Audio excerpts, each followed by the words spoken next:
నమో వినాయక శ్రీమాత్రే నమః జై సంతోష్ శ్రీమాత శ్రీ గురుభ్యో నమః. మన ఛానల్కు స్వాగతం. వృషభ రాశి వాళ్ళు ఈ నెంబర్ను రాసుకుని మీ జేబులో పెట్టుకోండి. 4 వైపుల నుండి మీకు ధన ప్రవాహంలా వస్తుంది. మీరే ఆశ్చర్యపోతారు. అయితే వృషభ రాశి వారు రాసుకోవలసినటువంటి నెంబర్ ఏమిటి? ఆ పరిహారం చేసేటప్పుడు ఏమైనా నియమాలు పాటించాలా? అయితే ఆ పరిహారం ఏ సమయంలో చేయాలి? ఇటువంటి పూర్తి వివరాలను మనం ఇప్పుడు ఈ వీడియోలో తెలుసుకుందాం. ఈ వీడియోని ఎక్కడా కూడా మీరు స్కిప్ చేయకుండా చివరి దాకా చూడండి. అప్పుడే మీకు అన్ని విషయాలు తెలుస్తాయి. అయితే ఈ పరిహారం చేసేందుకు ఏమైనా నియమాలు పాటించాలా? అసలు ఏ టైంలో చెయ్యాలి? అనేటటువంటి విషయాలను తెలుసుకుందాము. ఈ వీడియోను లైక్ చేసి జై శ్రీరామ్ అని కామెంట్ చేయండి. రాశులలో రెండవ రాశి వృషభ రాశి. కృత్తిక నక్షత్రంలోని 2, 3, 4 పాదాలు, రోహిణి నక్షత్రంలోని 1, 2, 3, 4 పాదాలు, మృగశిర నక్షత్రంలోని 1, 2 పాదాలలో జన్మించిన వాళ్ళు అందరూ వృషభ రాశికి చెందుతారు. వృషభ రాశికి అధిపతి శుక్రుడు. వృషభ రాశి జాతకులు మంచి దారుఢ్యం కలిగినటువంటి శరీరం కలవారై ఉంటారు. వీళ్ళు చాలా అందంగా కనిపిస్తారు. వృషభ రాశి వ్యక్తులు చాలా బలవంతులు అని చెప్పుకోవాలి. ఈ రాశి వాళ్ళు ఎప్పుడు కూడా ఎదుటివారి కోసం ఆలోచిస్తూ ఉంటారు. వారి యోగక్షేమాల కోసం ఎప్పుడు ప్రయత్నిస్తూ ఉంటారు. ఈ రాశి వ్యక్తులు చేసేటటువంటి పనులలో ఎంతగానో హార్డ్ వర్క్ అనేది చేస్తారు. అయితే వీరు పడుతున్నటువంటి కష్టం వీళ్ళ ఫ్యామిలీ పడకూడదు అని ఆలోచిస్తూ ఉంటారు. ఎప్పుడూ ఆ దేవుడిని ప్రార్థిస్తూ ఉంటారు. వీరికి కుటుంబం అంటే చాలా ఇష్టం. కుటుంబ బంధాల కోసం ఎప్పుడు కూడా వీళ్ళైతే ముందు ఉంటారు అనే చెప్పుకోవాలి. వృషభ రాశి వ్యక్తులు తమ ఫ్యామిలీ కోసం ఎక్కువగా పాటుపడతారు.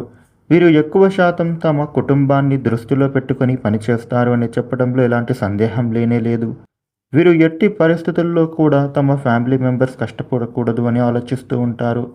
అయితే వీరు కష్టపడి సంపాదించింది అంతా కూడా వీరి ఫ్యామిలీ కోసమే ఖర్చు చేస్తూ ఉంటారు. వృషభ రాశి వ్యక్తులు డబ్బులను బాగా సంపాదించి మంచి హోదాలో ఉండాలి అని, వీళ్ళ జీవితంలో ఎప్పుడు ఎటువంటి ప్రాబ్లమ్స్ రాకూడదు అని తపన చెందుతారు. దానికోసం కృషి చేస్తూ ఉంటారు. ధనాన్ని బాగా సంపాదిస్తారు. ధన సంపాదన కోసం ఈ రాశి వ్యక్తులు ఎన్నో ప్రయత్నాలు పనులను చేస్తూ ఉంటారు. వృషభ రాశి వ్యక్తులకి స్థిరమైన ఆలోచనలు ఉంటాయి. ఈ రాశి వ్యక్తులు ఎప్పుడు కూడా రొటీన్ లైఫ్ని అస్సలు ఇష్టపడరు. వృషభ రాశి వారు ఇతరులకి సహాయం చేసే గుణం అనేది వీరికి ఎక్కువగా కలిగి ఉంటుంది. వీరి ముందు ఎవరైనా ఇబ్బందుల్లో ఉంటే గనుక ఏమాత్రం ఆలోచన చేయకుండా వారికి హెల్ప్ చేసేస్తూ ఉంటారు. ఇక వృషభ రాశి వాళ్లకు లీడర్షిప్ క్వాలిటీస్ కూడా చాలా అధికంగా ఉంటాయి అని చెప్పుకోవాలి. వృషభ రాశి వ్యక్తులు ఏదైనా సాధించాలి అని నిర్ణయించుకుంటే గనుక అది సాధించేంత వరకు వదిలిపెట్టరు. వీరు తమకు కావలసినటువంటి వాటిని పొందడం కోసం ఎంత దూరమైనా వెళతారు. వృషభ రాశి వ్యక్తులు సంతోషంగా ఓదార్పును ఇచ్చే విషయాలను ఇష్టపడుతూ ఉంటారు. వీరు మిత్రులకి అవసరమైనప్పుడు వీరైతే అందుబాటులో ఉంటారు. ఈ వృషభ రాశి వ్యక్తులను విశ్వసించవచ్చు. సంఖ్యాశాస్త్రంలో చాలా వరకు కూడా అన్ని రాశులని ప్రభావితం చేస్తుంది. ప్రతి రాశికి కూడా ఒక సంఖ్య అనేది పరిగణించబడుతుంది. అయితే అటువంటి సంఖ్యాశాస్త్రం ప్రకారం కానీ లేదా జాతక ప్రకారం కానీ వృషభ రాశి వ్యక్తులైతే ఒక అంకెను రాసుకుని జేబులో పెట్టుకుంటే గనుక వారి జీవితంలో మార్పులు స్టార్ట్ అవుతాయి. అంటే ఇప్పుడు మేము చెప్పేటటువంటి విధానాన్ని బట్టి రాసి వారు దానిని వారి దగ్గర పెట్టుకుంటే గనుక వాళ్ళకి అదృష్టం బాగా కలిసి వస్తుంది. అంటే మనం చేసే ప్రతి పనిలో కూడా విజయాన్ని సాధించాలి అని కోరిక, ఆశ అనేది ప్రతి ఒక్కరికి కూడా ఉంటుంది కదా. అలాంటి ఆలోచన కానీ కోరిక కానీ కలిగిన వారు ఎప్పుడూ తమ కోరికని నెరవేర్చుకునేందుకు కష్టపడుతూ ఉంటారు. అలా కష్టపడి ఎలా అయినా విజయాన్ని సాధిస్తారు. అలా సాధించే వారిలో ఈ వృషభ రాశి వాళ్ళు ముందు ఉంటారు అని చెప్పుకోవాలి.